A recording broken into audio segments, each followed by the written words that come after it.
रूही लेकर आई नाहर को बचाकर सही सलामत उसके घर। दादी को अपनी गलती का बड़ा पछतावा हुआ। मन सुंदर के आगे आने वाले ट्रैक में देखने को मिलेगा कि जब सीरियल में नाहर की जान पर बहुत बड़ा खतरा आता है तो रूही को लगता है कि वो नाहर को हमेशा के लिए खो चुकी है, लेकिन तभी उसे हॉस्पिटल में बेड पर नाहर दिख जाता है। नाहर रूही को देखकर बहुत खुश हो जाता है और रूही से माफी मांगता है। मैं तुम्हें कभी खुशी नहीं दे पाया। लेकिन रूही नाहर को देखते ही उसे गले से लगा लेती है और कहती है, और आपने मुझे इतना बड़ा झूठ कैसे बोला?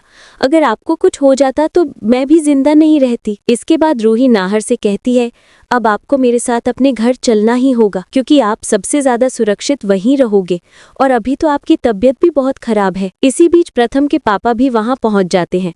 प्रथम के पापा रूही और नाहर के सामने हाथ जोड़कर कहते हैं, तुम बस मेरे साथ घर चलो, बाकी तुम्हें कोई कुछ नहीं कहेगा। और दादी को भी अब अपनी गलती का एहसास हो गया है, उन्होंने ही मुझे तुम दोनों को लेने के लिए भेजा है। इसके बाद रूही और नाहर दोनों घर आ जाते हैं, लेकिन घर पहुंचते ही दादी उनके पैरों में गिरकर माफी मांगने लगती हैं और कहती हैं, मुझसे बहुत बड़ी गलती हो गई कि मैं रूही को समझ नहीं पाई, लेकिन अब मैं कुछ भी नहीं कहूंगी और रूही को इसी घर की बहू मानूंगी। रूही और नाहर को समझ नहीं आता कि अब क्या करें, लेकिन रूही कहती है, हमें दादी को माफ कर देना चाहिए। नाहर अभी भी गुस्से में है क्योंकि उसे लगता है कि दादी कभी नहीं बदल सकती। असल में सच यही है कि दादी नाटक कर रही है और वो नाहर को घर लाना चाहती है। इसके बाद वो फैसला कर लेती है कि वो किसी भी तरह रूही को नाहर से दूर रखेगी, लेकिन नाहर के ऊपर कोई भी आघात नहीं आने देगी। लेकिन इसके बाद आने वाला है एक बड़ा तूफान। देखने के लिए बने रहे हमारे चैनल पर।